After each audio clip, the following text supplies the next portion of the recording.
নমস্কাৰ বন্ধুসকল, মই বাবুলালী হাজৰিকা সকলোকে আন এটা ভিডিঅ'লৈ স্বাগতম জনাইছো। আৰু আমি বিগত যোৱাকালি বা তাৰ আগদিনা এইকেইদিন আমি সমগ্ৰ অসমৰ যি সাম্প্ৰতিক পৰিস্থিতি আমি সকলোৱে অনুধাৱন কৰিছো যে একাংশই নিৰ্দিষ্ট কেইজনমান ব্যক্তিয়ে সকলো পক্ষৰ নিৰ্দিষ্ট কেইজনমান ব্যক্তিয়ে অসমৰ যিটো বৰ্তমান পৰিস্থিতিটো সাংঘাতিক এক ভয়ানক দিশলৈ গতি কৰাবৰ কাৰণে যথেষ্ট তেওঁলোকে অপ্ৰাণ চেষ্টা চলাই আছে।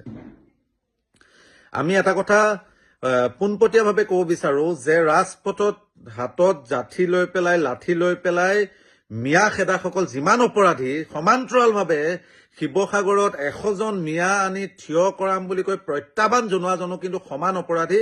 সেই কথাটো কিন্তু আমি প্ৰত্যেকে স্বীকাৰ কৰিব লাগিব আৰু দুই পক্ষকে আমি গৰিহণা দিব লাগিব। দুই পক্ষৰ বিৰুদ্ধে আমি প্ৰতিবাদ কৰিলেহে নিজকে এজন স্বাভিমানী অসমীয়া বুলি পৰিচিত কৰা হ'ব, সেই কথাও নিশ্চিত। এই যে আমাৰ একাংশ নিৰ্দিষ্ট কেইটামান বা নিৰ্দিষ্ট ক্লাব সংখ্যক সদস্য থকা সংগঠনে এই যে ৰাজপথত হাতত লাঠি লৈ পেলাই মিয়া খেদা অভিযান চলাইছে, এই এজেণ্ডাটো যদি আপোনালোকে চাই সৰ্বভাৰতীয় প্ৰেক্ষাপটৰ ৰাজনৈতিক দিশৰ পৰা এটা এজেণ্ডা চলি আছে যে সমগ্ৰ অসমীয়া জাতিটোক ভাগ বিতৰা কৰাবৰ কাৰণে বা অসমত নিজকে অসমীয়া বুলি পৰিচয় দিয়া মানুহৰ সংখ্যা কমাবৰ কাৰণে দীৰ্ঘদিনৰ পৰা একাংশ বহিৰাগত বণিক গোষ্ঠী হওক বা সৰ্বভাৰতীয় পলিটিক্সৰ একাংশই কিন্তু অহৰহ প্ৰচেষ্টা চলাই আছে। আৰু তাৰ কাৰণে একাংশ এজেণ্টক ৰাজপথত এৰি দিছে বা ফিল্ডত এৰি দিছে। 2 টকা 3 টকা যেনেকৈ কুকুৰক আমি বিস্কুট দিওঁ তেনেকৈ তেওঁলোকক এৰি দিছে, কিবা এটা বিস্কুট দি পেলাই। তেওঁলোকে তেনেকুৱা ধৰণে কামবিলাক বা কথা বতৰা কৰি আছে। কাৰণ আমি যদি পূৰ্বতে চাওঁ, বৰ অসম আছিলে, বৰ অসম ভাগি ছিগি 7খন ৰাজ্যলৈ পৰিণত হ'ল। বৰ অসমৰে এখন ত্ৰিপুৰা আজি বাংলাদেশীয়ে, অবৈধ হিন্দু বাংলাদেশীয়ে দখল কৰি পেলালে। তাৰ পাছতো আমাৰ অসমত একাংশই ৰাজপথত প্ৰতিবাদ কৰে অবৈধ মিয়াৰ বিৰুদ্ধে, আৰু মিয়াসকলক বাংলাদেশী প্ৰব্ৰজনকাৰী বুলি কয়। শুনি লওক, বাংলাদেশী কোনো হিন্দু বা মুছলমানৰ আধাৰত নহয়, বিদেশী সদায় বিদেশী। যদি আমি প্ৰকৃততে অবৈধ প্ৰব্ৰজনকাৰী বিদেশী খেদিবলৈ আছে, তেতিয়াহ'লে ৰাজপথত থিয় হৈ পেলাই এইটো কথা ক'ব লাগিছিলে যে আজিৰে পৰা হিন্দু মুছলমান বুলি কথা নাই, অবৈধ বিদেশী প্ৰব্ৰজনকাৰীৰ বিৰুদ্ধে আমাৰ প্ৰতিবাদ হ'ব। অবৈধ বিদেশী প্ৰব্ৰজনকাৰীক আমি চিনাকি কৰি পেলাই তেওঁলোকক বাংলাদেশৰ সিপাৰে পঠিয়াই দিম বা দলিয়াই দিম। কিন্তু অবৈধ বিদেশী নামত, অবৈধ প্ৰব্ৰজনকাৰীৰ নামত যদি আমি যিসকলে নিজকে অসমীয়া বুলি কয়, যিসকলে নিজৰ মাতৃভাষা অসমীয়া বুলি লিখিছে ভাষা লোকপিয়লৰ সময়ত, যিসকলৰ অঞ্চলবিলাকত নিজৰ অসমীয়া মাধ্যমৰ বিদ্যালয়বিলাকক জীয়াই ৰাখিছে, অসমীয়াৰ পৰিমাণ অসমত সৰ্বত্ৰে বাঢ়ি আছে, আজি যদি সেইসকলক আমি অসমীয়া জাতিৰ পৰা দূৰলৈ ঠেলিব বিচাৰো, তেওঁলোকক কওঁ যে অবৈধ প্ৰব্ৰজনকাৰী, বাংলাদেশী, আমুক তামুক বুলি সদায় আখ্যা দিব বিচাৰো, তেতিয়াহ'লে এটা কথা মনত ৰাখিব, অসমত অসমীয়া বুলি নিজকে পৰিচয় দিয়া লোকৰ সংখ্যা কিন্তু সংখ্যালঘুত পৰিণত হ'ব। কাৰ কাৰণে পৰিণত হ'ব? আপোনালোকৰ কাৰণে। সেই কথাটো কিন্তু স্পষ্ট।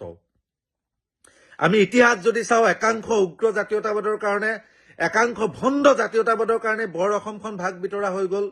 লাহে লাহে কিছুমান জনগোষ্ঠীয়ে অসমৰ পৰা আকৌ পৃথক ৰাজ্য বিচাৰি আছে।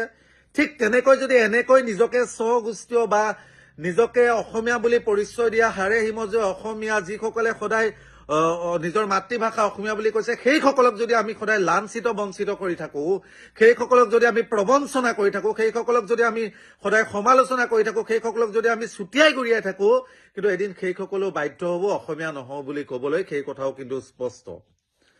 তাৰ সমান্তৰালভাৱে শিৱসাগৰত 100জন মিয়া আনি পেলাই থিয় কৰাম বুলি প্ৰত্যাহ্বান জনোৱাটো অসমবাসী ৰাইজে গম পাইছে যে যিসকলে হাতত লাঠি লৈ পেলাই মিয়া খেদিম বুলি প্ৰতিবাদ কৰিছে ৰাজপথত আহি, আৰু যিজনে আকৌ 100জন মিয়া সেই জেগাতে আনি খাৰা কৰিম বুলি কৈছে, দুই পক্ষ যে কাৰোবাৰ আঙুলি মূৰত যে নাচি আছে, সেই কথাও কিন্তু অসমবাসী ৰাইজে গম পাইছে। এইটো কাৰণেই যে সমাগত নিৰ্বাচন আৰু নিৰ্বাচনী বৈতৰণি পাৰ হ'বৰ কাৰণে অসমত এটা কেৱল হাই ৰেঞ্জৰ ভাষা হৈছে, সেইটো হৈছে মিয়া মিয়া মিয়া মিয়া মিয়া মিয়া, আৰু কেতিয়াবা ক'ৰবাত হিন্দু মুছলমান হিন্দু মুছলমান হিন্দু মুছলমান। সেইকাৰণে সমগ্ৰ অসমৰ প্ৰতিজন স্বাভিমানী অসমীয়াই, অসমৰ প্ৰতিজন অসমখনৰ ভাল চিন্তা কৰা অসমীয়াই কিন্তু এইসকলৰ বিৰুদ্ধাচৰণ কৰা উচিত। যি ৰাজপথত হাতত লাঠি লৈ পেলাই কোনো বাদ বিচাৰ নকৰি পেলাই কেৱল মিয়া বুলি বিচাৰ কৰি পেলাই যদি সেইসকলৰ মাৰপিট কৰাৰ প্ৰচেষ্টা কৰিছে, ঠিক সমান্তৰালভাৱে আকৌ যদি এজনে কৈছে 100 জন মিয়া আনি ইয়াত থিয় কৰাম, কোন মাইকেলালে কি কৰিব পাৰে চাম বুলি কৈছে, দুই পক্ষৰ বিৰুদ্ধে সমগ্ৰ অসমবাসীয়ে প্ৰতিবাদ কৰাৰ প্ৰয়োজন, বিৰুদ্ধাচৰণ কৰাৰ প্ৰয়োজন। কিন্তু যদি আমি এজনৰ বিৰুদ্ধাচৰণ কৰোঁ, আনজনৰ নকৰোঁ, তেতিয়া কিন্তু নিশ্চিতভাৱে সেইজনৰ মনৰ ভিতৰত যে ক'ৰবাত নহয় ক'ৰবাত সাম্প্ৰদায়িক মনোভাৱ লুকাই আছে, হয়তো সেইজনৰ মনৰ ভিতৰত যে মুখ্যমন্ত্ৰীয়ে যেনেকৈ অসমখনত এই সাম্প্ৰদায়িক কঠীয়া সিঁচিব বিচাৰি আছে, মুখ্যমন্ত্ৰীয়ে অসমখনত পুনৰবাৰ নিৰ্বাচনী বৈতৰণি পাৰ হ'বৰ কাৰণে যে অসমীয়া জাতিৰ মাজত বাক বিতণ্ডা কৰি মিয়া চিঞৰি পেলাই যে নিৰ্বাচনী বৈতৰণি পাৰ হ'বলৈ প্ৰচেষ্টা কৰিছে বা কাৰোবাক যে নমাই দিছে, তাত আমি যাতে কোনো নামি নপৰোঁ, সেইকাৰণে সকলো একত্ৰিত হৈ দুই পক্ষৰ বিৰুদ্ধাচৰণ কৰি পেলাই অসমীয়া জাতিটো সুস্থ সবল কৰি ৰখাত সকলোৱে অৰিহণা আগবঢ়াব লাগে। ধন্যবাদ। জয় অসম।